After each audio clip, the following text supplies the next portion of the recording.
es una manera de reflejar que en el periodismo las cosas se hacen así, hay que esperar nada más, porque el mismo día no podemos poner todo. Hoy tenemos esta nota importantísima. En un ratito sale el gobernador de la provincia para explicar lo que fue el cobro de la coparticipación, más de 151.000 millones de pesos. A las 10 de la mañana está Gonzalo Bonadeo, con el cual tenemos una charla permanente como columnista. A las 11:15 tenemos el show del chiste con Ariel Tarico. Es una carga muy fuerte. De paso se enteró el ingeniero de todo. Ingeniero, muchas gracias por estar ahí. Mi nombre es Luis, estamos con Alejandra, estamos con Facu, con Jerry. Bienvenido y gracias por estar en el aire de Santa Fe. Buen día. Bueno, buenos días a usted y a su concurrencia. En realidad me llamaron ayer para ver de alguna opinión sobre lo que está pasando y bueno, acá estamos para tratar. Es un tema que es muy difícil tratar en algunos minutos, pero bueno, trataremos de ser lo más acotado posible para no aburrir a la audiencia. Si no, después lo pongo en contacto con el gobernador y siguen hablando con Perotti los 2, 9:30. Bueno, déjeme explicar a ver si yo puedo, entienda, no tengo ni siquiera, ni le llego a los tobillos, pero traté de buscar una forma para bajarlo al llano. La energía es un producto que se encuentra en la naturaleza como tal, ya sea a través de elementos primarios o secundarios. Cada país diseña su parque de generación eléctrica en función de los recursos, que sean abundantes o no, o los que tengan posibilidad de importar o no, sean primarios o secundarios esos recursos. Entonces, la Argentina, acá después me corrige usted, ha logrado un 47% de su generación de energía eléctrica a partir del gas natural, un 30 y pico a partir de la hidráulica, un 16 en combustibles líquidos, más o menos, son porcentajes que pudieron haber variado en estos últimos años, un 5% a través del área nuclear, y ahora un porcentaje que con la energía eólica está creciendo. La matriz de generación eléctrica es la que determina luego el costo de producir energía. Y ahí va la pregunta, si hice bien la introducción, si no usted me la corrige, ¿por qué el costo de producir energía en nuestro país a veces tiene desfasajes tan pronunciados? Lo escucho, corríjame, dígame si estamos bien. Bueno, supuestamente yo tenía entendido que el tema era el gasoil, pero de todas maneras lo que usted dice es aproximadamente, esa es una matriz aproximada de consumo en el parque generador, digamos 10 años atrás. Es decir, hoy la energía hidráulica no pasa del 27%, a pesar de que en algún momento fue el 45%. Bueno, esos son productos que digamos que el sector, si bien hay algunos aprovechamientos hidráulicos identificados, no los está ejecutando a punto tal de que en la actualidad solo se están construyendo las represas del sur, Condor Cliff y la que le sigue. La realidad marca que, como usted dice, las fuentes, que es lo relevante, han tenido variaciones. El punto fundamental es pasa porque lo determina el gas. Usted sabe que Argentina, durante la década del 90, el país tomó una mala decisión que fue exportar gas cuando no estaba preparado para ello. Fundamentalmente el problema está dado porque primero hay condiciones naturales. Nosotros tenemos un país, independientemente de los recursos que dispone, extremadamente amplio, es decir, tenemos 4.500 kilómetros de norte a sur y prácticamente 1.500 kilómetros de ancho, aunque hay algunos lugares de la Patagonia que este ancho es menor y algunas partes del norte este es un poco mayor. Y digamos que eso es una geografía compleja de abastecer. Es decir, y la Argentina, la realidad que a veces por comodidad de los jugadores económicos que están, bueno, toman decisiones que a veces no van en la dirección que al país le interesa y que mejor lo equilibra. Es decir, esto llevó con la decisión del 90 a toda la primera década del 2000 a tener, y usted sabe que después del 2001 la crisis pegó muy duro, la realidad marca que Argentina a partir del 2003 se recuperó de una manera importante, con 10 años de crecimiento, 12 años de crecimiento, excepto el año 2008 a tasas del 9-10%, y bueno, todo eso necesita y requiere de una ingeniería y de una inevitable participación del Estado, porque generalmente es muy difícil en situaciones como la de 2001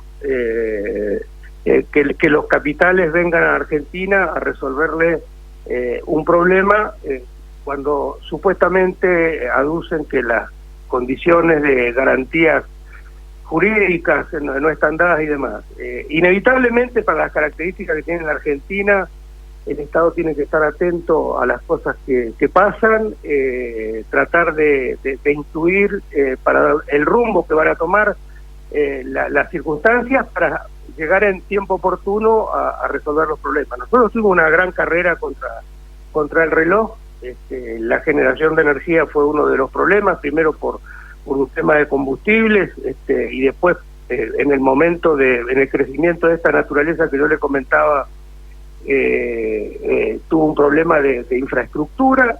En su momento, digamos que hubieron muchos cuellos de botella, pero fueron sorteados, porque convengamos que 2003, 2012-2013, el desafío que hubo para que el sector energético abastezca el crecimiento que tuvo el país, con algunas dificultades coyunturales, producto fundamentalmente de esta extensión que tiene el país, y que a su vez está representado en unas 2.300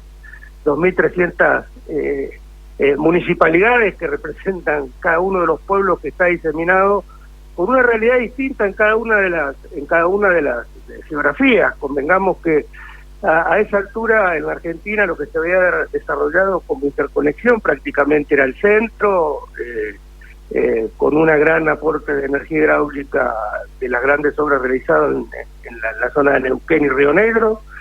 Estaba muy débilmente conectada en el noroeste, muy débilmente conectada en el noreste, y la Patagonia prácticamente dejada al libre azar de lo que le ocurriera. Es decir, bueno, en ese periodo se logró con mucho esfuerzo, sin recursos y con algunas ingenierías financieras, ejecutar prácticamente unos 5.500 kilómetros de línea de extra alta tensión, unos 3.200, 3.400 kilómetros de gasoductos de gran tamaño. Digamos que el país fue a prácticamente un 99% de abastecimiento en el sector eléctrico, un 65, 67% en el de gas.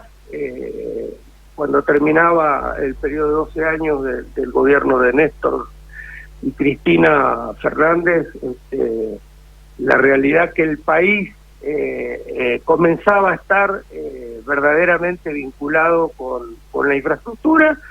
Hoy nuevamente estamos ante un problema. Teníamos un gran reservorio en Neuquén. Hoy la situación es muy parecida, yo le diría, al 2007-2008, con un esquema donde el país absolutamente en todo momento estuvo autoabastecido desde el punto de vista de los líquidos en cuanto a su producción. Lo que fue ocurriendo con los años es que el menú de petróleo, porque una refinería se hace para destilar un determinado tipo de crudo, el petróleo nacional, con la caída de Medanito en Neuquén, cambió un poco su blending, pero hay un evento muy complejo. Es decir, en el año 2007-2008, incluso hasta el 2012, el problema estuvo radicado en la capacidad de refinación. La realidad, la capacidad de refinación que había, estando autoabastecidos en crudo, la capacidad de refinación estaba muy ajustada en el 100%. Eso daba, por la extensión que tiene el país y por su dispersión y por toda la complejidad de los servicios que están al costado, es muy inestable a la preparación de un momento tormentoso, aun cuando no hay tormenta. En general, el usuario de combustibles líquidos habitual funciona con el 30-35% de su tanque de combustible lleno. Si hay expectativas de porque alguien está empujando el precio, y cuando usted está tan hermanado entre la capacidad de ofrecer y la capacidad de demandar, cualquier alteración que puede ser fácilmente armada en cualquier periódico o por grupos que acumulen un poco de combustible o demás, se altera por precio, eso corre la demanda, se buscan las estaciones, digamos, que tienen mayor capacidad de abastecer, pero obviamente como está tan hermanado la demanda con el consumo, hay corrimientos de demanda. A la final, como el volumen es uno, y cuando empieza a ser administrado de una manera no natural, es decir, cada uno busca tener su tanque lleno, bueno, se empiezan a ver atollamientos en determinadas estaciones. Cuando no queda más en esas estaciones, obviamente el que empujó el precio termina vendiendo lo suyo a su precio, y bueno, eso genera distorsiones. Esto claramente en el 2007-2008 también teníamos el problema de diferencia de precios con los vecinos. Me refiero a países como Uruguay, Brasil, Paraguay, y en todos ellos, en el tráfico de casi 10.000, 11.000 kilómetros de fronteras que tiene el país, bueno, se producen distintas maniobras de cómo, en algunos casos insólitas, es decir, el tráfico Brasil, Argentina, Chile, Uruguay, o Brasil-Uruguay, se hace por caminos argentinos, con camiones que tienen tanques de 1.200, 1.500 litros, que cargan en Argentina, van a Brasil, vuelven a traer las cosas de Brasil a Uruguay, y vuelven a entrar a Argentina para cargar nuevamente, porque convengamos que los valores, como se ha podido ver en distintos momentos, en los medios, son significativos, a punto tal que todos vimos qué es lo que pasaba por dar un ejemplo nada más, con Paraguay, donde se vendía con combustible en las rutas de cualquier manera, con cualquier riesgo, y se llevaba como se podía. Yo creo que acá hubo una tormenta que muestra claramente los distintos intereses que hay en el país, fundamentalmente porque desde el punto de vista de los combustibles, usted sabe que en el gobierno anterior, es decir, yo estoy hablando que el gobierno de Néstor y Cristina terminó con un equilibrio muy débil entre lo que se produce de combustible y lo que se utiliza. El conflicto con Índalo que tuvo el gobierno anterior, que hoy ya la justicia lo resolvió en favor de Índalo, y claramente ustedes que son santafesinos saben perfectamente que ese conflicto le añadió inestabilidad a este sistema, porque paró la refinería de San Lorenzo en Santa Fe, precisamente una refinería que vieja, con algún grado de actualización, que abastecía el 8% del mercado, y a partir de ese momento la realidad es que bueno, se hizo más inestable fundamentalmente el sector de refinación para cubrir la demanda. Si a usted a eso le agrega los intereses, pues convengamos que el Estado nuevamente tuvo un YPF en 2012, 2011 por ahí. En realidad, a partir del problema de la parada de la destilería de San Lorenzo, hay una producción del 92% y un 8% que se importa. Siempre se importó un poco de gasoil, porque hubieron grandes cambios de calidad. Usted sabe, en la primera década del 2000, fueron esos cambios de calidad fueron atrasándose por los acontecimientos que ocurrieron en nuestro país en nuestros años, fundamentalmente en el año 2001. La realidad es que también ahí en ese momento el Estado lanzó un programa de Refino Plus para incrementar la capacidad de refinación en un 10-15%, fundamentalmente, para que si hay alguien, pues cuando una demanda está 100% en capacidad de abastecer y no tiene revancha, cualquier refinería chiquita, por más chica que sea, empujando los precios altera el mercado, porque no hay otro que lo abastezca. En consecuencia siempre va empujando, y este fue el conflicto que el Estado tuvo con Shell en todo momento, que estaba siempre con sus precios adelante, empujando, y cuando esos precios tomaban valores significativos, bueno, empezaban los conflictos estos de que parecía que había un desabastecimiento, cuando en realidad había una alteración de la demanda que por circunstancias del tamaño del país que tenemos no es tan fácil de resolver.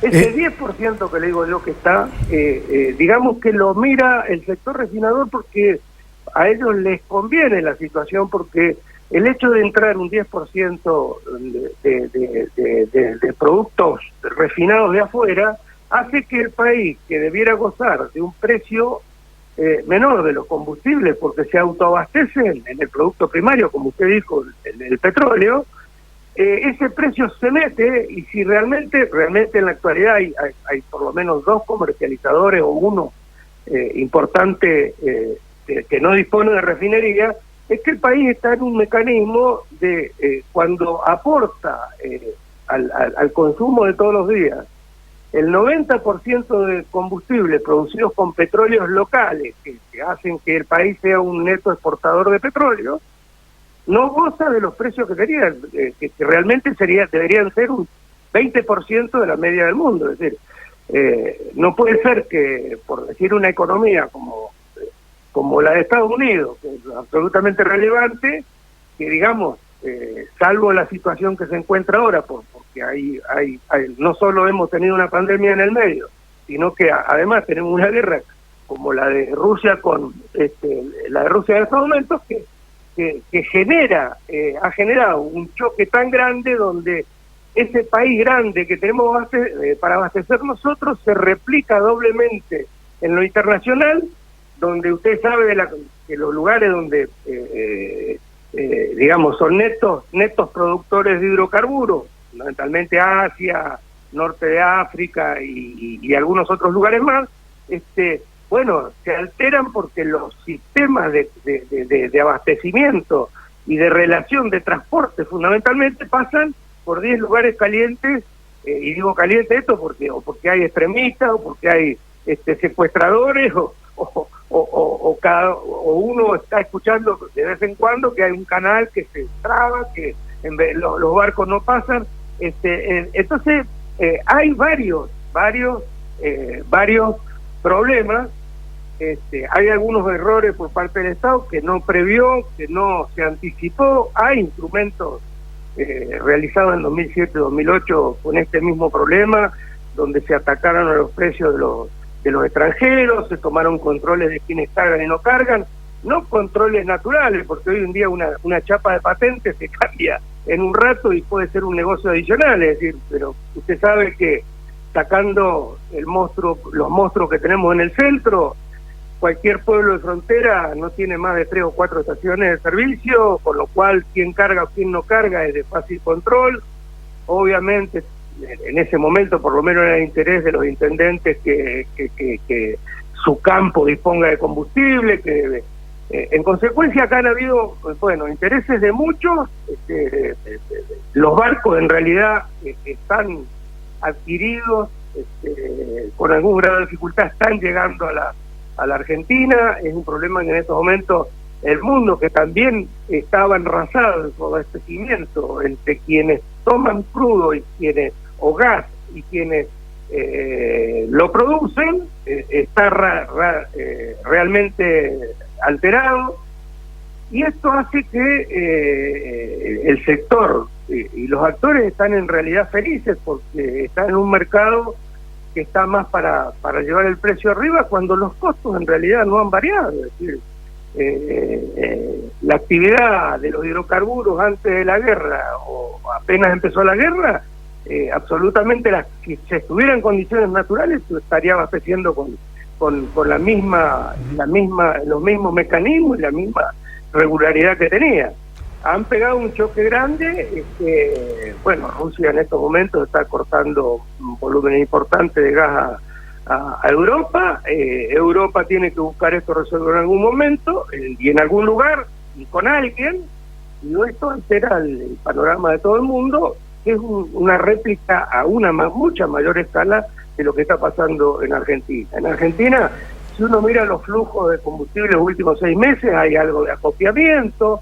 Alguien dice, bueno, hay un problema de abastecimiento importante, pero aparece la discusión del blue.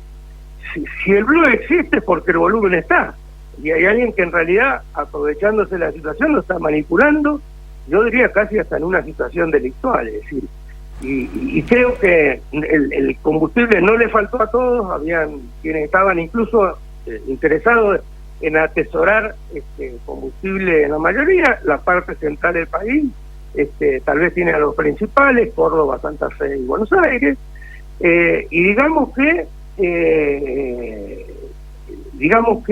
Argentina, como usted dijo, tiene fuentes suficientes para abastecerse y autoabastecerse y disponer que el precio de los combustibles claro, colabore con la competitividad del país.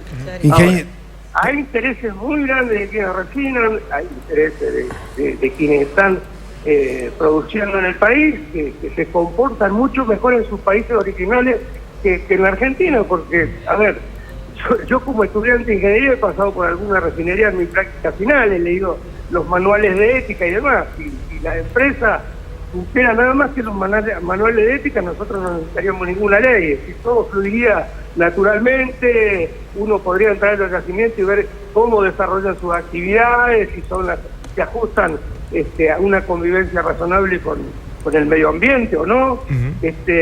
Pero desgraciadamente los hombres que hacen a la conducción de las compañías, la búsqueda de resultados económicos, las expectativas de qué expectativas tiene un país para producir en otro y demás, hacen que, bueno, las cosas no fluyan con facilidad, no todos actúen de buena fe. Yo creo que